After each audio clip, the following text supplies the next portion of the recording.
अंजलि की मौत से जुड़े कई वीडियो और चश्मदीद सामने आ चुके हैं, लेकिन फिर भी उस रात का राज ये नहीं खोल पाए। वही पूरी जांच सीसीटीवी वीडियो पर निर्भर है, लेकिन उन सीसीटीवी वीडियो की टाइमिंग पर कई सवाल उठ रहे हैं। ऐसे में एक्सपर्ट्स की राय खास हो जाती है। तो दिल्ली पुलिस के पूर्व डीसीपी LN राव से जानने की कोशिश हमने की। बिल्कुल, हमने जानने की कोशिश की कि क्या सीसीटीवी से कोई छेड़खानी भी की जा सकती है क्या। तमाम सीसीटीवी फुटेज देखे हैं, आपको पहले तो कैसा लगता है इन तमाम सीसीटीवी को देखकर कि इस जांच में कितना अहम योगदान इन फुटेज का है? देखिए, सीसीटीवी फुटेज एक साइंटिफिक एविडेंस है और ये जांच को आगे बढ़ाने में या जांच को मदद करने में बहुत काम आती है। जी।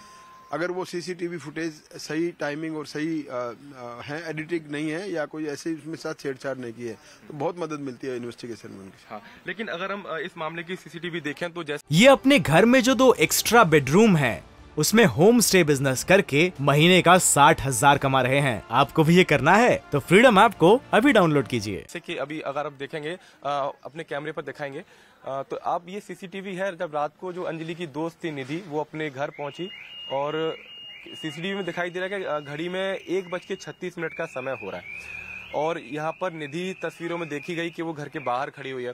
तो राव साहब, क्या ये संभव है कि 1:36 पर निधि अपने घर पहुंच जाए? क्योंकि पुलिस की कहानी और जो जांच अभी तक ये कहती है कि जो घटना है वो 2 बजे के बाद हुई है।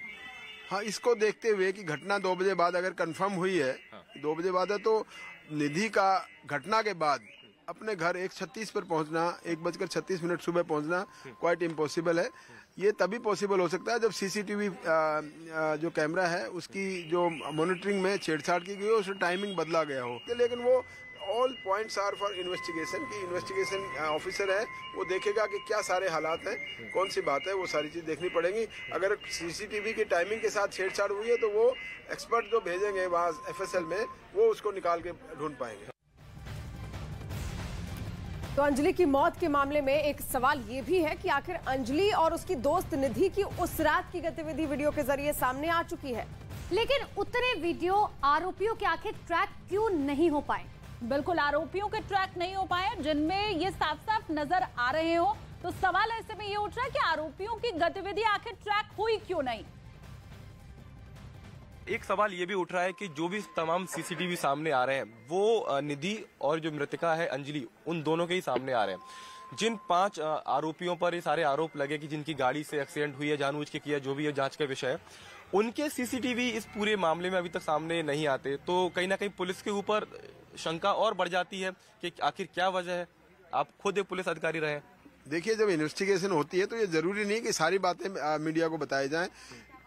हो सकता है कि उनके पास, ये जरूरी है कि उनको भी ट्रैक करना चाहिए। जिस प्रकार से लड़कियों के सीसीटीवी के लिए ट्रैकिंग की है उस रूट की, और जहां जहां सीसीटीवी मिले हैं, होटल पे मिले हैं, वहां पे मिले, उनके घर पे मिले हैं, तो उसी प्रकार से ये जरूरी है कि जो कार जिसने एक्सीडेंट किया उसको भी पीछे रिट्रैक किया जाए। जैसे वो कह रहे हैं, उनकी स्टोरी के मुताबिक अगर वो मुरथल से आ रहे थे तो मुरथल और उस जगह के बीच में बहुत से सीसीटीवी फुटेज आए होंगे।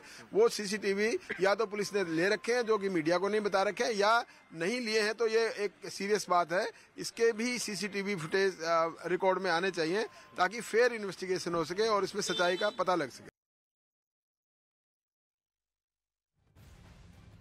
तो एक्सपर्ट्स देखिए, दरअसल ये साफ तौर पर कह रहे हैं कि बहुत सारी चीजें जो है वो अब समझनी होंगी। फिलहाल इस केस में पुलिस को समझने के लिए, समझाने के लिए, क्योंकि सवाल लगातार कई बने हुए। लेकिन अंजलि की दोस्त निधि ने देखिए ये बताया था कि अंजलि ने ड्रिंक करी हुई थी, लेकिन अंजलि का परिवार निधि का ये जो बयान है, निधि का जो दावा है, उसे पूरी तरह से खारिज कर रहा है और पोस्टमार्टम रिपोर्ट का हवाला दे रहा है जिसमें शराब पीने की पुष्टि नहीं हुई है।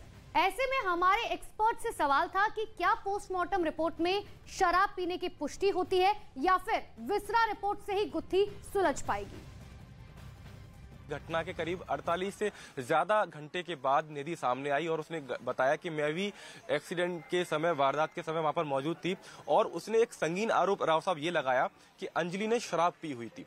पोस्टमार्टम हुआ है, कैसे उसकी बातों पर भरोसा किया जाए? और दिल्ली पुलिस ये क्यों नहीं नकार देती, क्योंकि पीएम में तो ऐसी जानकारी मिली नहीं है कि उसने शराब पी रखी थी, तो निधि की बातों पर कैसे भरोसा करेगा उसने शराब पी रखी थी? देखिए, पोस्टमार्टम करने वाले डॉक्टर्स हैं, वो उसके पेट में शराब है या नहीं है उसको निश्चित रूप से कंफर्मेशन नहीं दे सकते। वो ये कह सकते हैं पेट में क्या क्या मिला उनको, जो पोस्टमार्टम किया तो पूरा चीर फाड़ करके देखते हैं कि क्या क्या चीज मिली है। तो वो ये तो नहीं कह सकते कि ये शराब है या कोई और लिक्विड है।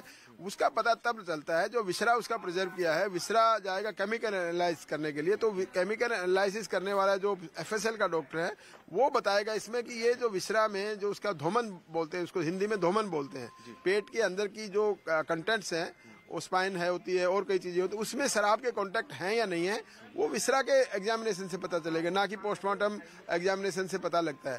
तो ये अंदाजा लगाया गया होगा, डॉक्टर ने कहा होगा कि शायद इसमें नहीं है। उसी बात को लेकर पुलिस ने या पब्लिक ने या मीडिया ने मान लिया कि उसने शराब नहीं पी रखी। लेकिन शराब पीना या नहीं पीना इसका निश्चित रूप से विसरा के रिपोर्ट के बाद ही पता चलेगा।